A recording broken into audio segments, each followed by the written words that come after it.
다 찾으신 줄 알고 교독하도록 하겠습니다. 제가 먼저 선독하겠습니다. 오순절 날이 이미 이름에 그들이 다 같이 한 곳에 모였더니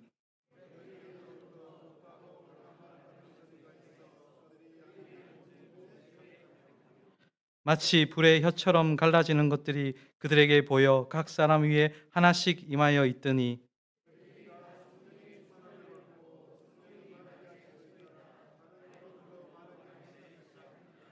그때 경건한 유대인들이 천하 각국으로부터 와서 예루살렘에 머물러 있더니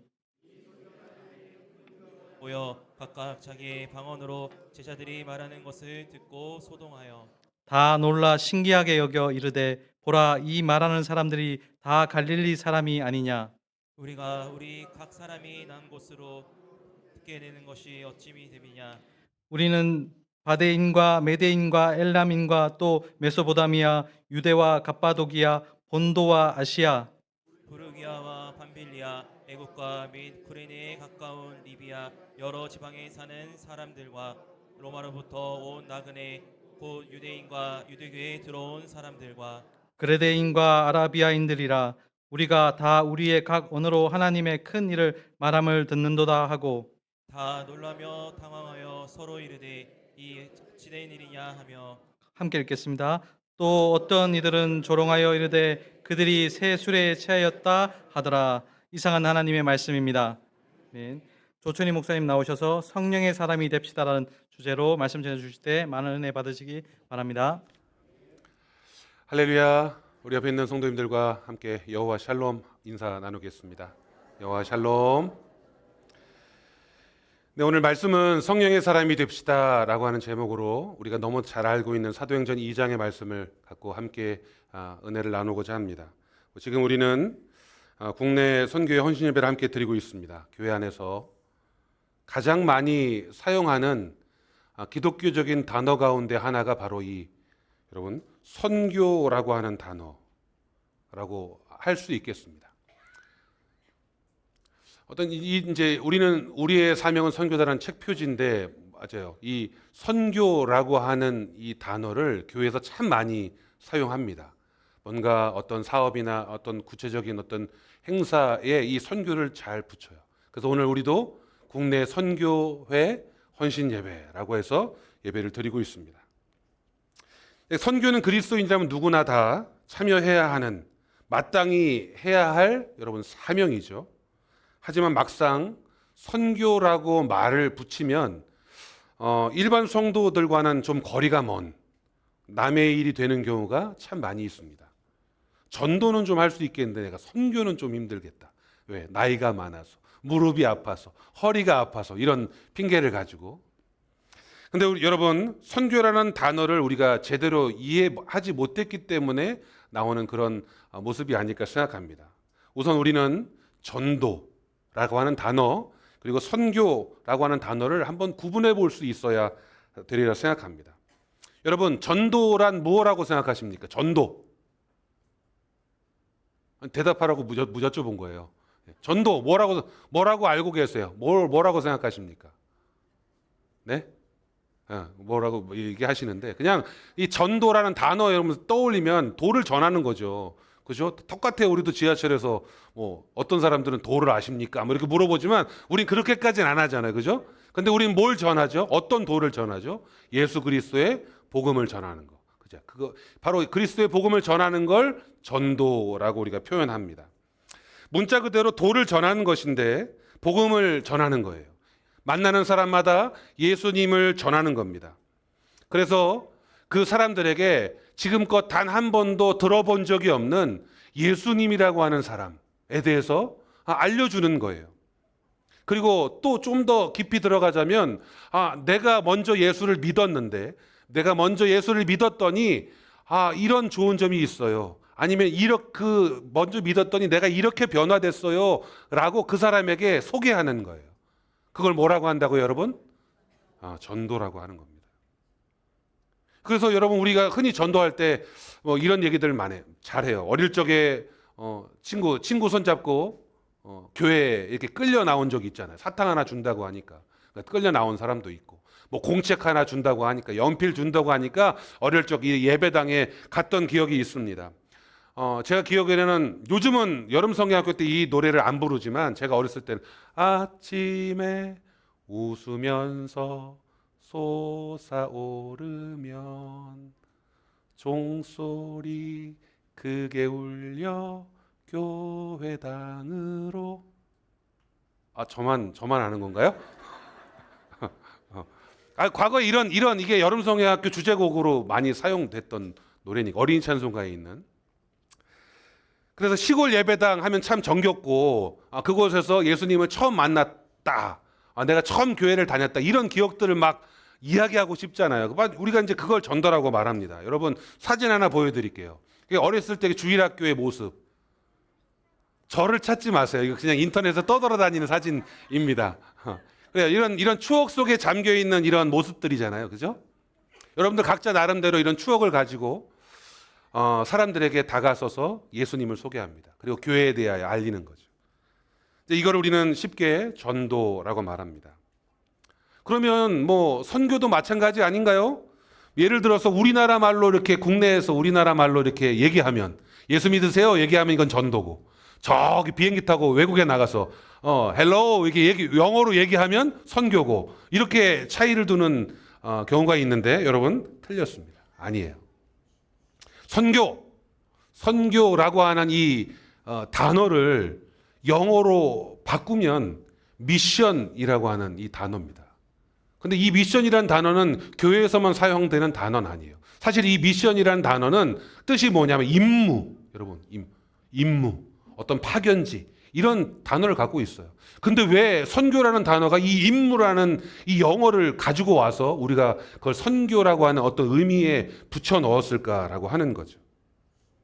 여러분, 왜 선교라고 이것을 부르게 됐을까요? 그것은 바로 예수님께서 저와 여러분에게 주신 지상 명령, 말 그대로 임무이기 때문에 그렇습니다. 사도행전 1장 8절에 예수님께서 이렇게 말씀하십니다. 우리 같이 읽어볼까요? 시작. 오직 성령이 너희에게 임하시면 너희가 권능을 받고 예루살렘과 온 유대와 사마리아와 땅끝까지 이르러 내 증인이 되리라 하시니라. 내 증인이 되리라. 이거 누가 말씀하셨다고요? 예수님이 하신 말씀이에요. 그래서 여기서 더 덧붙여서 명령이라고 붙였습니다. 곧 미션이죠. 임무입니다. 그래서 우리는 예수님께서 우리에게 주신 임무, 선교, 이것을 다른 말로 좀 편하게 사명이라고 이렇게 부르잖아요. 그러니까 여러분, 전도와 이 선교는 약간의 차이가 좀 있다는 거예요. 전도가 복음을 전하는 것이라고 하면 저는 이 선교는 이렇게 표현하고 싶어요. 증인이 되는 것이다.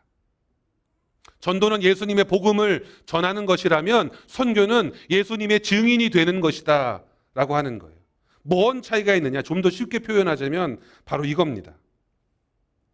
여러분, 전도는요, 어떤 한 개인에게 다가가서 예수 그리스도의 복음을 전하는 것입니다. 근데 선교는 한 개인에게 전해진 그 복음, 아니면 한두 사람에게 전해진 그 복음이 그냥 전하는 것으로 끝난 게 아니라 그 전한 복음이 뿌리를 내리고, 또 뿌리가 내리면 또 뭘 해야 돼요? 열매도 맺고, 바로 그런 것처럼 지속적으로 관리하고 돕고 협력하는 것, 그걸 뭐라고 부르느냐? 선교라고 부르는 거예요. 여러분, 예를 들어 보겠습니다. 아파트에서 엘리베이터를 탁 샀어요. 여러분, 뭐 주택에 사시면 어쩔 수 없지만 엘리베이터를 탔습니다. 타서 처음 만나는 뭐 이웃 주민이겠죠. 그 주민에게 안녕하세요, 예수 믿으세요, 혹시 교회 다니시나요? 이렇게 물어볼 수 있잖아요. 여러분, 이렇게 물어보는 걸 뭐라고 한다고요? 전도. 근데 그 사람이 우리 앞집에 살아, 아니면 우리 윗집 아랫집에 사는 걸 알았어요. 그래서 계속 관심을 가지고 만날 때마다 교회 다니세요? 아니면 뭐 이렇게 계속적으로 지속적인 관심을 가지고 끈기 있게 달라붙는 거. 그리고 또 그 사람을 위해서 기도하는 거. 또 그 사람이 때로 도움이 필요할지 모르니까 늘 안테나를 세우고 우리 윗집 사람이 지나간다, 그러면 관심 있게 보는 거죠. 내가 언제라도 쪼르륵 달려가서 도와줄 수 있는 일이 없을까, 이렇게 관심 갖는 거. 여러분, 이걸 우리는 뭐라고 말할까요? 선교라고 볼 수 있습니다. 바로 이런 선교적인 표현을 우리가 자주 사용하는 거죠. 그래서 우리가 국내 전도라고 말하지 않고 우리가 뭐라고 말해요? 국내 선교라고 말하는 건 한 번의 관심, 한 번의 도움으로 끝나는 것이 아니라 어떻게 해요? 성도들이 지속적인 관심과 사랑을 가지고 계속적으로 기도하고 협력하는 것. 그걸 바로 우리는 선교라고 부르는 겁니다. 그래서 이 땅에 예수 그리스도의 참된 증인으로 살아가는 선교적 사명이 바로 저와 여러분에게 있다는 사실을 기억하고 믿으시기를 간절히 축원합니다. 자, 근데 제가 왜 이 선교 이야기를 했느냐? 오늘 본문 2장에 보면 이 성령에 관한 너무나도 익숙한 내용이 나옵니다. 여러분, 본문 오늘 이 사도행전 2장은 성령이 딱 나타난 바로 그 중요한 모습이에요. 오순절이 이르렀고 다 같이 한 곳에 모여 있을 때 성령이 호련히 하늘로부터 급한 바람 같은 소리를 내면서 그리고 불의 혀 같은 모습으로 갈라지면서 각 사람 위에 하나씩 보였다. 성경은 오늘 그렇게 기록하고 있어요. 여러분 오늘 본문 2절과 3절을 한번 읽어볼까요? 2절 읽어보겠습니다. 시작. 호련히 하늘로부터 급하고 강한 바람 같은 소리가 있어 그들이 앉은 온 집에 가득하며 마치 불의 혀처럼 갈라지는 것들이 그들에게 보여 각 사람 위에 하나씩 임하여 있더니. 여러분 보이는 현상대로라면 이 성령이 임하신 그 모습은요 지금껏 단 한 번도 본 적이 없는 일이에요. 그 누구도 경험해 본 적이 없는 사건입니다. 급한 바람이 슉 불어오고 호련히 막 불의 혀 같이 그게 무슨 모습인지도 모르겠어요. 아까 이 그림은 그냥 상상해서 그린 그림이고 저렇게 돼 있는지도 잘 모르겠습니다. 불의 혀가 도대체 어떻게 생겼는지 아시는 분은 좀 알려주세요. 근데 이렇게 불의 혀같이 갈라진 그것들이 그들 위에 각 사람 위에 하나씩 임하였다라고 하는 거예요. 우리는 그것을 성령이 임재하셨다, 성령이 임하셨다라고 이렇게 표현하죠. 그래서 예수님께서 계셨을 때에도 이러한 사건은 없었고 예전에 구약 어떤 선지자에게서도 본 적이 없는 사건입니다. 그래서 많은 설교자들이 이 오순절에 나타난 이 성령의 임재와 그 현상을 바라보면서 성령이 나타나신 그 모습에 집중할 때가 많이 있습니다. 저도 그런 설교를 많이 했어요. 주일학교에서. 그래서 이렇게 말합니다. 예수 그리스도의 제자들은 어떤 사람이었는가? 그들은 갈릴리에서 고기나 잡던 평범한 어부들, 사람들이 아니었나? 그런데 갑자기 성령님이 임하자 각 나라의 방언으로 말하는 능력을 보여주었다. 이게 여기에 초점이 되는 거예요. 성령의 어떤 모습. 그러니까 일자 어떤 외국 영어에 대해 영어를 모르는 사람이 성령이 딱 임하시면 갑자기 막 영어를 막 슉슉 얘기하고 막 일본어로 막 슉슉 얘기하고 막 그런 일이 벌어지는 막 성령의 사건들을 경험한 거죠. 그런 설교들을 많이 했어요. 성령이 보여주는 현상들, 능력들. 그래서 어떤 사람들은 이런 해석을 놓기도 했습니다. 뭐냐 하면 성령이 막 이렇게 임하셔서 각 나라의 방언으로 사람들이 말하는 그 사건들을 거슬러 올라갔더니 창세기 11장에 온 인류의 언어가 하나였던 때가 있었다. 여러분 언제입니까? 바벨탑 사건 이전에 모든 언어가 하나였던 때였는데 이 사람들이 인간들이 이 바벨탑을 쌓고 하나님과 똑같아지고 아니 하나님보다 더 높아지려 하는 그런 죄악을 범함으로 말미암아 하나님께서 그들의 언어를 이렇게 흩어놓으신 사건이 이 창세기 11장에 등장합니다. 자 그런데 성령께서 임하시니까 그때 그 모습 바로 그 언어가 하나였던 그때의 모습으로 되돌아가신 것이다 이렇게 말했었습니다. 여러분도 그런 설교를 많이 들어보셨을 거 아니에요. 그런데 맞는 말이지만 우리는 어떤 성령이 보여주시는 현상이나 능력 말고 성령께서 지금 이 사도행전 2장에 임재하시게 된 그 이유에 대해서 그 목적에 대해서 더 관심을 가져야 한다는 겁니다. 눈에 보이는 것만으로 거기에 관심을 가지고 뭐 교회에서 좋은 거 준다면 이쪽 교회로 가고 저쪽 교회에서 뭐 이거 준다 그러면 저쪽 교회로 가고 이런 보이는데 어떤 현상에 관심 갖는 것이 아니라 그 성령께서 이 땅 가운데 오신 이유, 목적에 대해서 우리가 관심 갖게 되기를 간절히 바랍니다.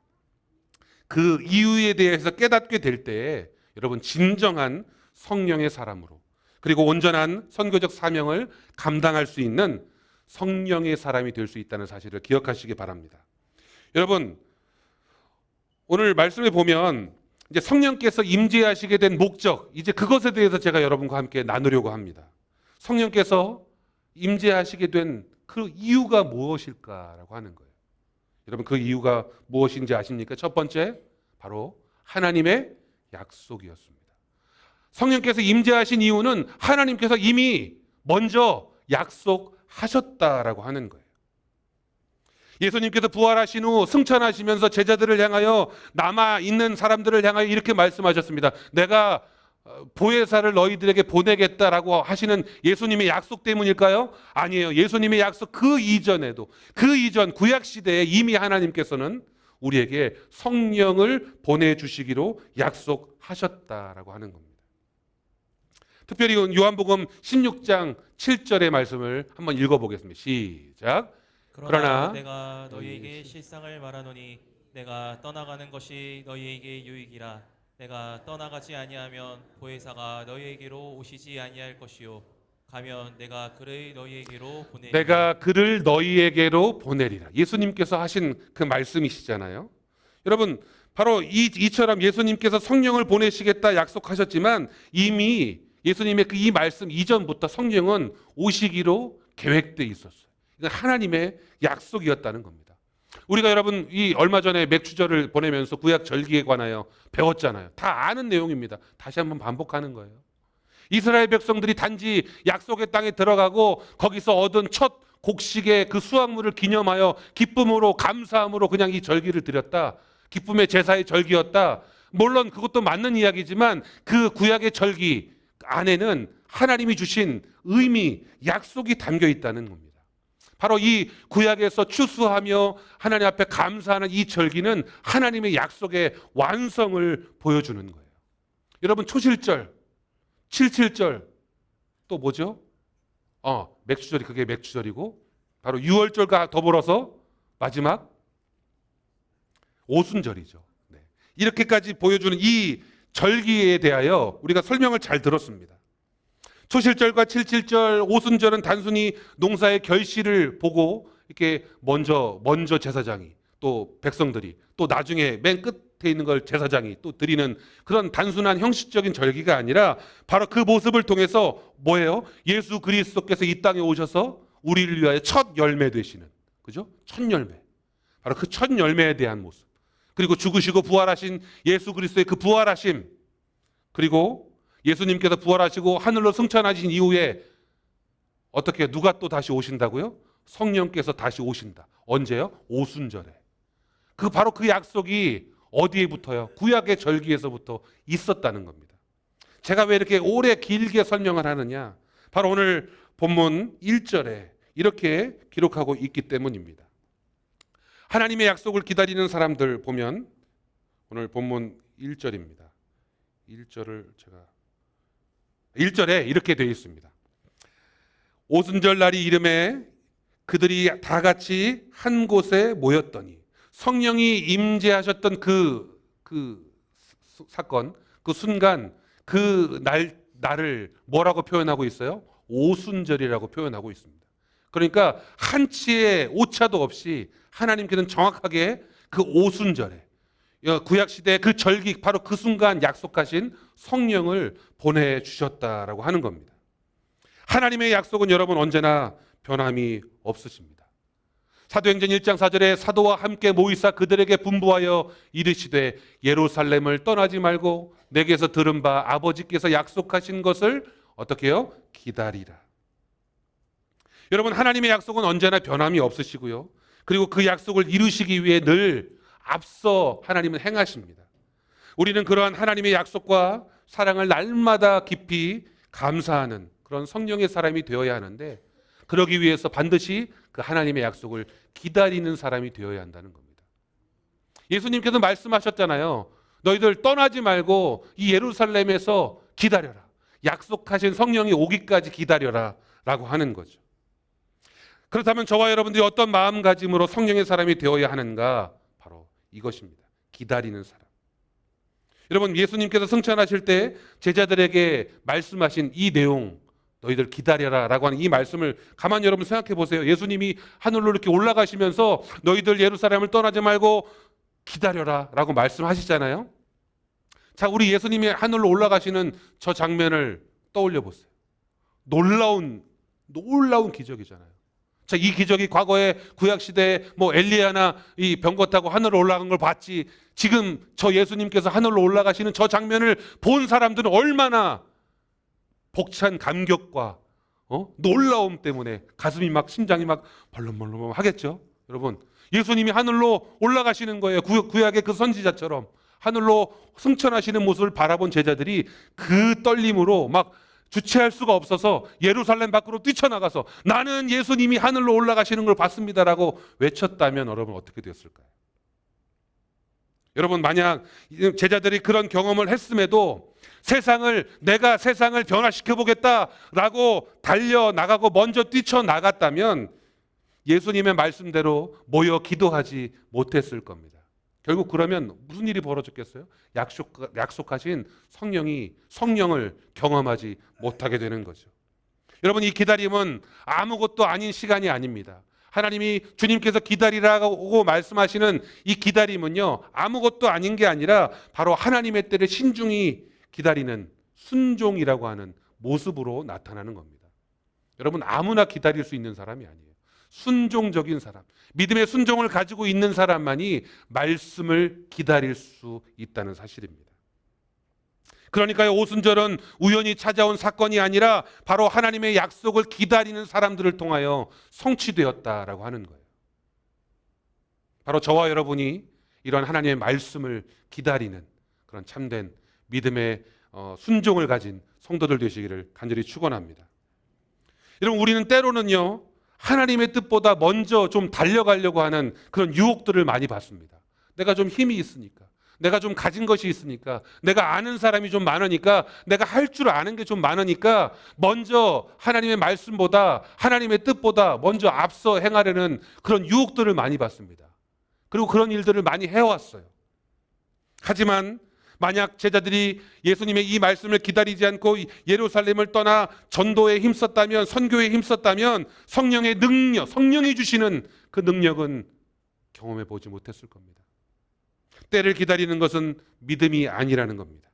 믿음이 자라는 시간이 된다는 사실을 여러분 믿으시기를 바랍니다. 우리 성령이 임재하게 된 이유 두 번째에 대해서 살펴보겠습니다. 두 번째는 여러분 무엇입니까? 순종했기 때문입니다. 아까는 기다렸다, 이번은 뭐예요? 순종했기 때문이라는 겁니다. 여러분, 5절과 6절을 한번 읽어보겠습니다. 5절 6절입니다. 시작.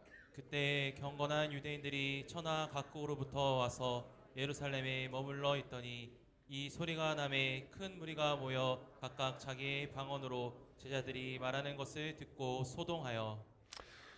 여러분, 말씀을 잘 보세요. 오늘 이 다락방에 모여 있는 이 제자들이요, 성령의 임재를 경험하고 놀라운 어떤 모습을 보여줍니다. 소리가 나는데 무리가 모여 각자 자기의 방언으로 제자들이 말하는 것을 듣고 소동했다라고 말씀을 기록하고 있습니다. 천하 각국에서 유다의 유대인이 방언을 했다는 얘기예요. 여러분 한번 보세요. 바데인, 메데인, 엘라민, 메소보다미아, 유대, 갑바도기아, 본도, 아시아, 부르기아, 밤빌리아, 애굽, 구레네, 리비아, 로마 등등등 여러분 많은 지역에서의 방언이 막 들려지는 거예요. 근데 누가 방언을 했다는 겁니까? 말씀을 보세요.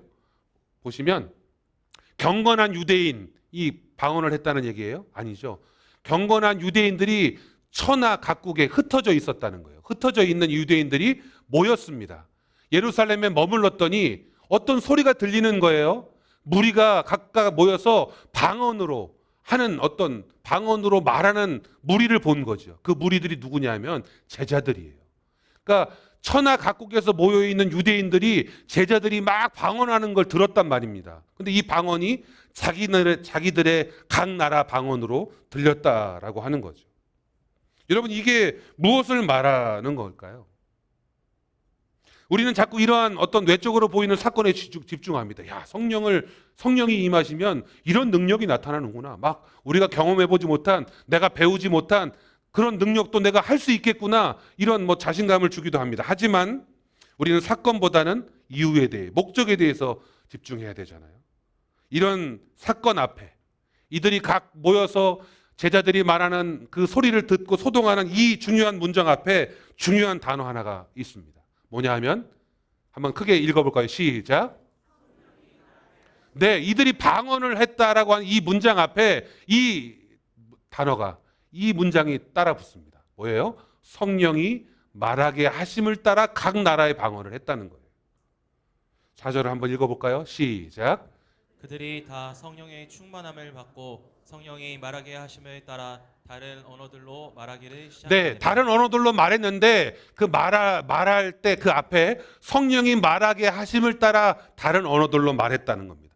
제자들의 능력이 아니에요. 누구께서 하신 겁니까? 성령께서 말하게 하심을 따랐더니 다른 언어들로 말하기를 시작했다라고 하는 겁니다. 성령의 충만은 여러분 우리 내 자신의 뜻으로 말미암아 이루어지는 게 아닙니다. 내가 말하고 싶다고 해서 그것이 말해진 게 아니라는 겁니다. 바로 하나님의 뜻에 순종하는 삶을 통해서 성령의 충만을 이룰 수 있다는 거예요. 여러분 성령 충만은 내가 원한다고 해서 되는 게 아니에요. 바로 성령께서 도우셔야 가능한 겁니다. 바로 하나님의 뜻에 순종하는 사람들만 가능하다는 거예요. 예수님도 말씀하셨습니다. 내 뜻대로 마옵시고 아버지 뜻대로 하옵소서. 여러분 겟세마네 동산에서 주님께서 기도하실 때에 예수님께서 물론 자신의 뜻도 있었지만 자신의 뜻이 아닌 누구의 뜻대로요? 아버지의 뜻, 곧 하나님의 뜻대로 이루어지기를 기도했다는 겁니다. 바로 이것이 성령의 충만한 사람의 모습이라고 하는 거죠. 예수님께서 바로 하나님의 뜻대로 이루어지기를 기도함으로 말미암아 결국 십자가의 영광을 이루셨다라고 하는 거죠. 성령의 사람은 자신의 뜻보다 하나님의 뜻을 먼저 묻는 사람이 되어야 할 줄로 믿습니다. 그러니까 여러분들 기도하실 때 하나님 이거 주세요, 이거 주세요, 이거 해주세요, 도와주세요 라고 말하기 전에 먼저, 물론 해야 되죠. 간구해야 되니까. 근데 그것보다 먼저 뭘 해야 될까요? 하나님의 뜻을 물어보는 겁니다. 하나님 저에게 원하시는 것이 무엇입니까? 제가 무엇을 하기를 원하십니까? 라고 하나님의 뜻을 묻는 사람, 그런 습관을 가진 사람들이 곧 성령에 충만한 사람들이라고 하는 겁니다. 여러분 이렇게 아버지의 뜻을 헤아리고 기도하고 준비하고 기다리고 순종했던 이 제자들이 비로소 밖으로 나갑니다. 그들은 더 이상 세상의 두려움 속에 묶여 있지 않았어요. 사실 얼마 전까지 이 다락방에 모여 기도하는 그 제자들의 모습, 성령이 임하시기 전에 제자들의 모습은 두려웠습니다. 왜요? 비록 예수님이 살아나셨고 승천하셨지만 지금 뭐가 기다리고 있어요? 자신들을 핍박하는 사람들이 정말 우는 사자처럼 눈을 부릅뜨고 찾아다니고 있단 말입니다. 예수를 믿는다고 하는 그런 증거가 발각되어지면 사람들로 하여금 지탄을 받고 이 핍박을, 박해를 받는 그런 상황 가운데 놓여 있어요. 두려울 수밖에 없죠. 다 밖으로 나가서 나 교회 다닙니다, 나 예수님 믿습니다라고 말하는 게 쉽지 않은 삶이었어요. 그런데 성령의 충만함을 받게 되니까 이제 어떻게 해요? 그 두려움이 사라지는 겁니다. 담대히 나아갈 수 있게 된 겁니다. 오늘 본문에는 여러 나라의 이름들이 아까 말했죠. 여러 나라의 이름들이 막 기록되어 이런 호명되고 있습니다. 바벨탑 사건으로 흩어진 각 나라들 언어들을 표현한 그런 것이 아니라 성령께서 각 나라 각 민족에게도 바로 이 예수 그리스도의 복음, 곧 선교의 마음이 전달될 것이다라고 하는 것을 그 언어들을 통해서 보여주시는 거예요. 유대인에게만 복음이 아니라 바로 각 나라 각 족속들을 향한 하나님의 선교적인 마음이 계시다고 하는 것을 먼저 보여주는 거예요. 성령께서 이 땅에 오신 이유는 무엇입니까? 바로 선교하기 위해서입니다. 여러분, 교회의 목적은 모이는 곳으로 끝나는 것이 아닙니다. 저와 여러분들이 오후 예배 시간이니까 그냥 이렇게 모여 있는 게 아니에요. 결국 우리가 모여 함께 예배하고 함께 하나님 말씀을 듣고 우리를 변화시키는 이유는 바로 이 들었던 우리의 마음속에 채워진 이 충만을 가지고 바로 나아가서 예수 그리스도를 전하고 선교하는 겁니다. 세상 속에서 그리스도를 증거하는데 목적이 있다는 사실을 여러분 기억하시기 바랍니다. 바로 가정에서, 직장에서, 학교에서, 사회에서 바로 그것이 우리의 선교지이고 또 사명이고 오늘 미션입니다. 그래서 오늘 우리 선교의 헌신을 다짐하고 있는 우리 사랑하는 귀한 성도들, 이 역사, 이 성령의 사람으로서 기다리시고 순종하시는 사람 되셔서 하나님이 쓰시고자 하는 곳에 쓰임받는 일꾼 되시기를 주님의 이름으로 축원합니다. 주님께서 말씀하시면 하나님 내가 나아가겠습니다 라고 고백할 수 있는 성도들 되시기를 간절히 축원합니다. 그래서 순종하시기로 결단할 때 오늘도 헌신을 통하여 하나님께서 사용하시는 그 귀한 곳에서 쓰임받는 우리 모두가 되기를 주님의 이름으로 간절히 축원합니다.